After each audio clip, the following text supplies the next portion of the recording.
మెదక్ జిల్లా కలెక్టరేట్ కార్యాలయంలో మంగళవారం స్థానిక సంస్థల ఎన్నికల ప్రవర్తన నియమావళిపై జిల్లా కలెక్టర్ మీడియా సమావేశం ఏర్పాటు చేశారు.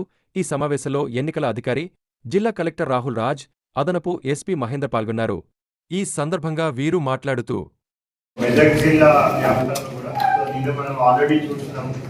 నిన్న మనకి స్టేట్ ఎలక్షన్ కమిషన్ వాళ్ళు ఎంపీటీసీ, జెడ్పీటీసీ ఎలక్షన్స్, అదేవిధంగా గ్రామ పంచాయత్ ఎలక్షన్స్, వాటికి డేట్స్ అనేది అనౌన్స్ చేయడం జరిగింది.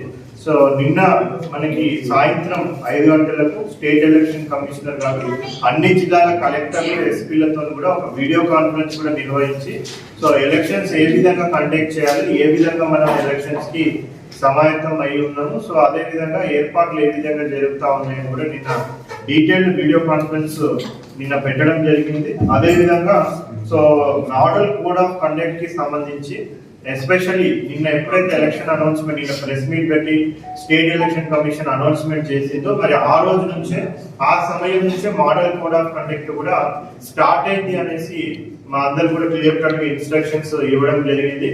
దాని మీదనే ఆ మోడల్ కోడ్ ఆఫ్ కండక్ట్ మీదనే ప్రెస్ వాళ్ళకు కూడా ఒక ప్రెస్ నోట్, ఒక ప్రెస్ మీట్ పెట్టి కూడా ఆ మోడల్ కోడ్ ఆఫ్ కండక్ట్ అభ్యర్థులు ఏ విధంగా పాటించాలి, అదే విధంగా ప్రెస్ కూడా ఏ విధంగా పాటించాలి, అదేవిధంగా ప్రజలకు కూడా ఏ విధమైన ఫెసిలిటీస్ అవి ఉంటాయి అనేసి కూడా అవన్నీ కూడా చెప్పమని కూడా మనకి ఇన్స్ట్రక్షన్స్ చేయడం జరిగింది. దాంట్లో భాగంగా మరి ఈ రోజు మెదక్ జిల్లాలో మనము ప్రెస్ మీట్ ఈ లోకల్ బాడీ ఎలక్షన్స్ మీద, స్థానిక సంస్థల ఎలక్షన్స్ మీద పెట్టడం జరిగింది. దీంట్లో భాగంగా నిన్న ఎలక్షన్ కమిషన్ ఇచ్చిన మార్గదర్శకాలను మనం చూసినట్టయితే ఎంపీటీసీ, జెడ్పీటీసీ ఎలక్షన్స్ అనేవి మనకి 2 phases లో జరుగుతూ ఉన్నాయి. మన జిల్లాలో కూడా మనము MPTC, ZPTC elections only 2 phases లోనే మనము కండక్ట్ చేయడానికి కూడా మనము నిర్వహించడం జరిగింది. మరి దాంట్లో భాగంగా ఎంపీటీసీ, జెడ్పీటీసీ మనం చూసినట్టయితే మన జిల్లాలో సుమారు టోటల్ గా 21 మండలాలు ఉన్నాయి. ఈ 21 మండలాలకు టోటల్ 21 జెడ్పీటీసీ స్థానాలకు ఉన్నాయి. అదే విధంగా అన్ని 21 మండలాలకు మండల ప్రజా పరిషత్ ప్రెసిడెంట్, ఈ ఎంపీపీలు కూడా 21 ఎంపీపీలు మనకు ఉన్నాయి.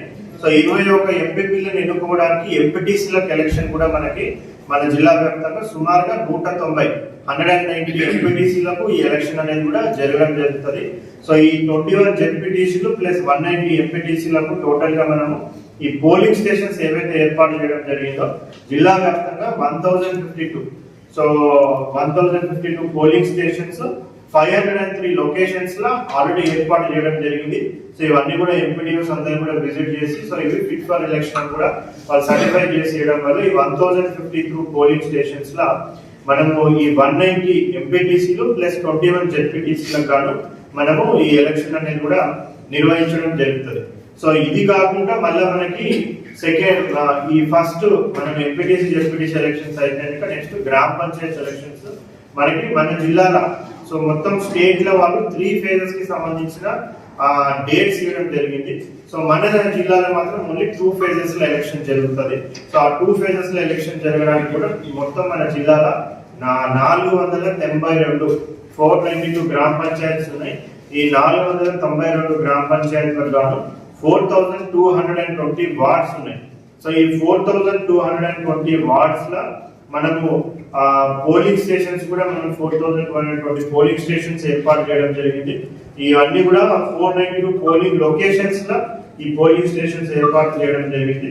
మరి వీటన్నిటికీ కూడా మనము ఎలక్షన్ అనేది నిర్వహించడం జరుగుతుంది. దీనికి సంబంధించి మనకి బ్యాలెట్ బాక్సెస్ ఆల్రెడీ మన జిల్లాకి రావడం జరిగింది. మన జిల్లాలో కొన్ని బ్యాలెట్ బాక్సెస్ అవైలబుల్ ఉంటాయి. వేరే జిల్లాల నుంచి కూడా మనం బ్యాలెట్ బాక్సెస్ వేరే స్టేట్స్ నుంచి కూడా మనం తెచ్చుకోవడం జరిగింది. గుజరాత్ కి వెళ్ళి కూడా మనం బ్యాలెట్ బాక్సెస్ తెచ్చుకొని వాటన్నిటిని కూడా మొత్తం రిపేర్స్ ఏమైనా ఉంటే కూడా చేసి ఆయిలింగ్ అవన్నీ కూడా చేసి టోటల్ గా మన దగ్గర 2846 2846 బ్యాలెట్ బాక్సెస్ ఆల్రెడీ మన దగ్గర అవైలబుల్ ఉన్నాయి.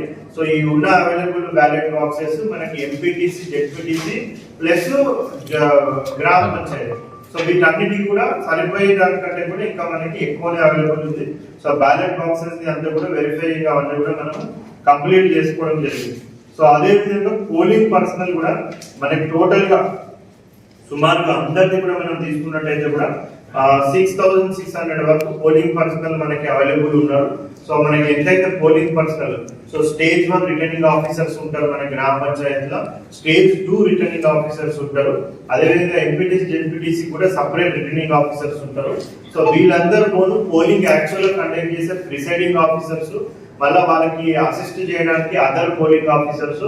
సో వీళ్ళందరినీ కూడా మనము టీపోల్ అనే ఒక సాఫ్ట్వేర్ లా మన జిల్లాల వ్యాప్తంగా ఉన్న ఆల్ ఎంప్లాయీస్, ఎడ్యుకేషన్ డిపార్ట్మెంట్ వాళ్ళు మాక్సిమం ఉంటారు. సో వీళ్ళందరినీ కూడా మనం డేటా అంతా టీపోల్ లో మనం ఎంటర్ చేసి, సో వాళ్ళకి ఆల్రెడీ ప్రిసైడింగ్ ఆఫీసర్స్ కి ఒక ట్రైనింగ్ కూడా మనం రీసెంట్ గానే పెట్టడం జరిగింది. సో వాళ్ళందరికీ కూడా వాళ్ళ ఏ రెవెన్యూ డివిజన్ కి అలాట్ అవుతారో కూడా వాళ్ళకి ఆర్డర్ కూడా ఇవ్వడం జరిగింది. సో వాళ్ళ వర్కింగ్ మండల్లో కాకుండా మళ్ళీ వాళ్ళ వర్కింగ్ నేటివ్ మండల్లో కాకుండా కూడా వేరే దగ్గర వాళ్ళు వచ్చే విధంగా కూడా ర్యాండమైజేషన్ చేసి ఆ టీపోల్ సాఫ్ట్వేర్ ద్వారా వాళ్ళందరికీ కూడా మనం అలాట్మెంట్ చేసి వాళ్ళకి ట్రైనింగ్ కూడా ఇవ్వడం జరిగింది. సో అదే విధంగా నేను ఇందాక చెప్పినట్టు, సో టోటల్ గా మనం ఎంపీటీసీలకు ప్లస్ అదే విధంగా సర్పంచ్ ఎలక్షన్స్, వార్డ్ ఎలక్షన్స్ కి కూడా 2 ఫేజ్లే మన జిల్లాలో ఉంటాయి. సో ఫస్ట్ ఫేజ్ ఎలక్షన్ దేనికైనా కానీ MPTC or ZPTC and GP కూడా మనకి revenue division Medak division. So Medak division మొత్తం కూడా ఫస్ట్ ఫేజ్ లో కంప్లీట్ అవుతుంది. మెదక్ డివిజన్ మొత్తంలో కూడా మనకి 10 మండలాలు ఉన్నాయి. సో ఈ 10 మండలాల్లో ఎంపీటీసీలకు సంబంధించి మనకి 99 ఎంపీటీసీ స్థానాలు ఉన్నాయి 10 మండలాలకు సంబంధించి. సో ఫస్ట్ ఫేజ్ లో మనకి ఈ 10 మండలాలకు సంబంధించి 99 ఎంపీటీసీలకు ఎలక్షన్ జరుగుతుంది. అదేవిధంగా సెకండ్ ఫేజ్ లో మనకి నర్సాపూర్ డివిజన్ లో ఉన్న 5 మండలాలు, తూప్రాన్ డివిజన్ లో ఉన్న 6 మండలాలు, మొత్తం 11 మండలాలు, 11 మండలాలకు సంబంధించి టోటల్ గా మనకి 91 ఎంపీటీసీ స్థానాలకు మనకు ఎలక్షన్ జరుగుతుంది. అంటే ఫస్ట్ ఫేజ్ ఎంపీటీసీ ఎలక్షన్స్ లో 99 ఎంపీటీసీలు మెదక్ డివిజన్ మొత్తం, సెకండ్ ఫేజ్ ఎంపీటీసీ ఎలక్షన్ లో నర్సాపూర్, తూప్రాన్ డివిజన్ కలుపుకొని 91 ఎంపీటీసీలకు మనకు ఎలక్షన్ జరుగుతుంది. టోటల్ గా కలుపుకుంటే మనకి 190 ఎంపీటీసీల స్థానాలకు మనకు ఎలక్షన్ జరుగుతుంది. ఎంపీటీసీ ఉంటుంది కాబట్టి ఫస్ట్ ఫేజ్ లో 10 జెడ్పీటీసీలు, సెకండ్ ఫేజ్ లో 11 జెడ్పీటీసీలు మనకు జరుగుతుంది. సో ఫస్ట్ మనకి ఎంపీటీసీ జెడ్పీటీసీ ఎలక్షన్ కంప్లీట్ అయినాక మనకి గ్రామ పంచాయతీ ఎలక్షన్ స్టార్ట్ అవుతుంది. సో ఆ గ్రామ పంచాయతీ ఎలక్షన్ కూడా మనకి 2 ఫేజ్.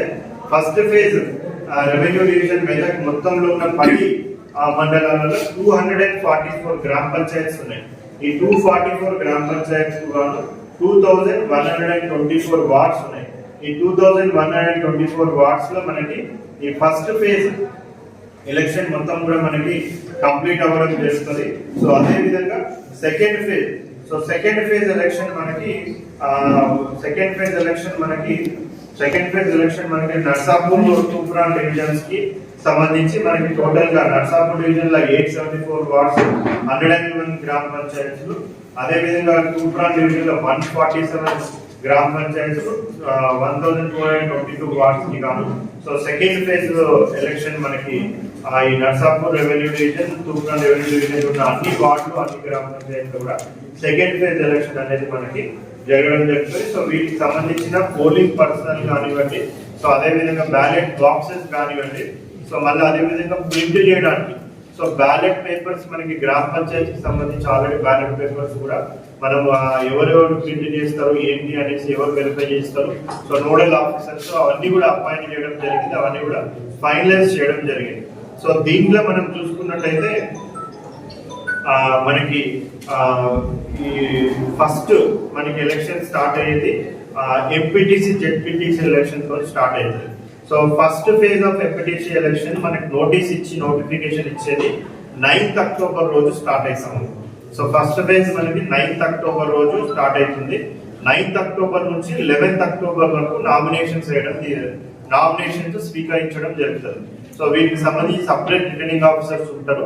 సో ఆ రిటర్నింగ్ ఆఫీసర్స్ ఏ ప్లేస్ లో ఎక్కడ నామినేషన్స్ తీసుకుంటారని కూడా మనము మనకి అనౌన్స్మెంట్ అయినప్పుడు 3 days లోపల మేము ఆ ఇన్ఫర్మేషన్ కూడా ప్రెస్ చేయడం జరుగుతుంది. రిటర్నింగ్ ఆఫీసర్ ఎక్కడ నామినేషన్ ఏ ఎలక్షన్ కి ఎవరెవరు ఎక్కడెక్కడ తీసుకుంటారు, సో దాన్ని బట్టి క్యాండిడేట్స్ ఎవరైతే ఉంటారో అక్కడ నామినేషన్ పేపర్లు మనకి first phase of MPTC ZPTC elections 9th October ఉదయం 10:30 నుంచి సాయంత్రం 5 గంటల లోపు వాళ్ళు దాఖలు చేసుకోవచ్చు.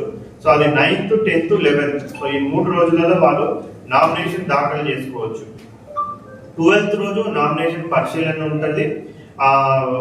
13th రోజు ఎవరిదైనా రిజెక్ట్ అయితే వాళ్ళు అప్పీల్ చేసుకునే ప్రొవిజన్, ఆర్డీఓకి వాళ్ళు అప్పీల్ చేసుకునే ప్రొవిజన్ ఉంటుంది. సో అప్పీల్ తేదీ 13th రోజు. సో అప్పీల్ పరిష్కరణ అనేది 14th రోజు ఉంటుంది. సో తర్వాత మనకి 15th రోజు విత్డ్రాల్ ఉంటుంది. సో వాళ్ళ ఉపసంహరించుకోవచ్చు. 15th 3 o'clock తర్వాత మనం ఫైనల్ లిస్ట్ అభ్యర్థుల తుది జాబితా, పోటీ చేయ అభ్యర్థులు ఎవరో వాళ్ళకి ఫైనల్ కంటెస్టింగ్ క్యాండిడేట్స్ లిస్ట్ అనేది మనము 15th అక్టోబర్ రోజు 3 PM తర్వాత మనం పబ్లిష్ చేస్తాం. సో ఫైనల్ లిస్ట్ మనం 15th రోజు పబ్లిష్ చేసిన 1 వీక్ తర్వాత అంటే 23rd రోజు మనకి పోలింగ్ ఉంటుంది. సో అక్టోబర్ నామినేషన్ తేదీ వచ్చేసి 9th October nomination start. Polling వచ్చేసి 23rd అక్టోబర్ మనకి పోలింగ్. ఓట్ల లెక్కింపు 11th నవంబర్. సో ఓట్ల లెక్కింపు అనేది 11th నవంబర్. సేమ్ అంటేనే ఎలక్షన్స్ జెడ్పీటీసీ, ఎంపీపీ మరియు సర్పంచ్ నోటిఫికేషన్ విడుదలైంది. ఈ సందర్భంగా జిల్లా కలెక్టర్ గారి సంబంధించి మా జిల్లా SP Shri D Srinivasarao IPS గారి ఆదేశం మేరకు బందోబస్తు ఏర్పాటు చేయడం జరుగుతుంది. ముఖ్యంగా ఎలక్షన్ నోటిఫికేషన్ వచ్చిన తర్వాత మా పోలీస్ డిపార్ట్మెంట్ హోంగార్డ్ ఆఫీసర్ నుంచి ఎస్పీ స్థాయి వరకు జిల్లా స్థాయిలో అందరూ కూడా స్టేట్ ఎలక్షన్ కమిషన్ డిప్యుటేషన్లో ఉంటాము. ఈ 45 days నిన్న 29th సెప్టెంబర్ నుంచి మనము కౌంటింగ్ అయిపోయేంత వరకు కూడా నవంబర్ 11th కౌంటింగ్ అయిపోయేంత వరకు కూడా మా పోలీస్ డిపార్ట్మెంట్ అందరూ కూడా స్టేట్ ఎలక్షన్ కమిషన్ డిప్యుటేషన్ పరిధిలో ఉంటాము. ఈ సందర్భంగా జిల్లా కలెక్టర్ గారు ఆల్ 9 డిపార్ట్మెంట్ తోటి ఈ మోడల్ కోడ్ ఆఫ్ కండక్ట్ గురించి, తర్వాత flying squads, static surveillance teams, check posts ఇవన్నీ ఆల్ 9 డిపార్ట్మెంట్ తోటి ఏర్పాటు చేయడం జరుగుతుంది. అలాగే ఇప్పుడు ఎలక్షన్స్ 3 days అంటే నోటిఫికేషన్ రాకముందే ముందు జాగ్రత్త జరిగా ఎవరైతే ఆయుధాలు దగ్గర ఉన్నో ఆయుధాలు కూడా అందరూ డిపాజిట్ చేసి చూస్తాము. అలాగే నాన్ అవైలబుల్ వారెంట్స్ ఎవరికైతే ఉన్నావో వాళ్ళందరూ కూడా కోర్టులో ప్రొడ్యూస్ చేస్తాము. అలాగే లిక్కర్ కానీ, తర్వాత ఈ బ్రైబ్స్ కానీ, ఈ సీజర్స్ కానీ, చెక్ పోస్టులు ఉంటాయి. ఇవన్నీ కూడా మా ఫీల్డ్ లెవెల్లో కూడా అందరూ ఎస్ఐలకు, సిఐలకు రోజు మానిటర్ చేసి చెప్తున్నాము. అలాగే కంట్రోల్ రూమ్ కూడా ఒకటి ఏర్పాటు చేస్తున్నాము. అలాగే ఎలక్షన్ నామినేషన్ స్టార్ట్ అయిన నామినేషన్ బందోబస్తు కానీ, కౌంటింగ్ బందోబస్తు కానీ, అలాగే ఇప్పుడు మనకు ఎలక్షన్స్ కౌంటింగ్ ఇప్పుడు 21వ తారీఖు రోజు first phase MPTC, second phase MPTC 27th, తర్వాత 11th వరకు మనం స్టోరేజ్ చేయాలి. వాటి దగ్గర కూడా ఎంపీటీసీ, జెడ్పీటీసీ స్టోరేజ్ దగ్గర బందోబస్తు ఏర్పాటు చేస్తాం. అలాగే ఈ బ్యాలెట్ పేపర్స్ వచ్చేటప్పుడు కానీ బయటప్పుడు కానీ కూడా సెక్యూరిటీ అరేంజ్మెంట్స్ తీసుకుంటాము. అలాగే ఎలక్షన్ పోలింగ్ రోజు కూడా మనం గతంలో ఎలక్షన్స్ 23 డిసెంబర్లో ఎమ్మెల్యే ఎలక్షన్స్, 24 మేలో మనము ఎంపీ ఎలక్షన్స్ మెదక్ జిల్లాలో అందరి సహకారంతో జిల్లా కలెక్టర్ గారు ఆల్ 9 ప్రశాంత వాతావరణంలో మనం మెదక్ జిల్లాలో ఎలక్షన్స్ నిర్వహించాము. అలాగే ఈసారి కూడా ఈ నవంబర్, అక్టోబర్లో జరిగే సెకండ్ ఆర్డినరీ గ్రామ panchayat elections, MPT, ZP elections కూడా అందరి సహకారంతో ఆల్ 9 డిపార్ట్మెంట్ తోటి, మీడియా సహకారంతో కూడా ఎలక్షన్ పీస్ఫుల్గా కండక్ట్ చేస్తాము. ఎవరు కూడా ఈ యొక్క ముఖ్యంగా మైక్ పర్మిషన్ కంపల్సరీ పోలీస్ వాళ్ళని తీసుకోవాలి. కన్సల్ట్ డిఎస్పీ గారితో పర్మిషన్ తీసుకోవాలి. ఉదయం 6 గంటల నుంచి రాత్రి 10 గంటల వరకే మైక్ పర్మిషన్. అలాగే ప్రెసిడెన్స్ ఉన్నప్పుడు ఎవరైతే ముందు దరఖాస్తు చేసుకుంటారో ఆ ముందు వాళ్ళకి ఇస్తాము. ఎందుకంటే టైం షార్ట్ ఉంటుంది కాబట్టి అందరు కూడా 3 days ముందు అప్లై చేసుకోమని పొలిటికల్ పార్టీస్ కూడా ఇప్పుడు చెప్పడం జరిగింది. ఆల్ పొలిటికల్ పార్టీస్ కూడా ఒకరిపైన ఒకరు విద్వేషాలు తెచ్చుకోకుండా, మతఘర్షణ జరగకుండా, అలాగే ఈ యొక్క టెంపుల్స్, మసీద్స్, చర్చిల దగ్గర కూడా ప్రచారం వాళ్ళ గురించి మళ్ళీ కూడా మండల లెవెల్లో, సర్కిల్ లెవెల్లో కూడా మా ఎస్ఐలతో లోకల్ పొలిటికల్ పార్టీతో మీటింగ్ పెట్టి వాళ్ళకి చెప్పడం జరిగింది. ముఖ్యంగా రాజకీయ పార్టీలో పాల్గొనే వారందరూ కూడా ఎవరు కూడా ఈ యొక్క రాబోయే సర్పంచ్, డెప్యూటీసీ ఎలక్షన్లో ప్రశాంత వాతావరణంలో మన మెదక్ జిల్లాలో ఎన్నికలు నిర్వహించుకోవాలని, అందరు ప్రశాంత వాతావరణంలో మన జిల్లా పీస్ఫుల్గా చెప్పుకోవాలని చెప్పుకోవచ్చు.